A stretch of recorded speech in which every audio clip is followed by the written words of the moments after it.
দূর থেকে দেখে মনে হচ্ছে এটি কোনো রাজবাড়ি, হয়তো রাজা, রাজকর্মচারী নিত্যদিনের কর্মযজ্ঞে ব্যস্ত। কিন্তু কাছাকাছি আসলে ধারণাটি সম্পূর্ণ বদলে যায়। আসলে এটি একটি শৌখিন মানুষের বাড়ি। শখের বশে গ্রামে তৈরি করেছেন ৫০০ কোটি টাকার একটি বাড়ি।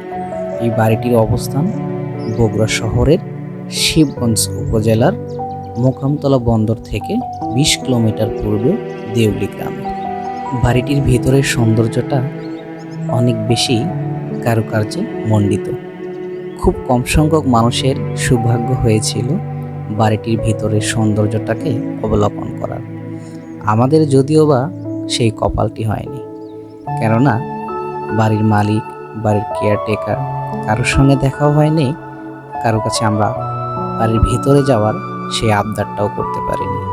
স্থানীয় জনসাধারণের তথ্য অনুযায়ী বিভিন্ন টিভি চ্যানেল, কন্টেন্ট ক্রিয়েটর এই বাড়িটির সৌন্দর্য উপভোগ করার জন্য প্রায় প্রতিদিনই বিভিন্ন জায়গা থেকে ছুটে আসেন।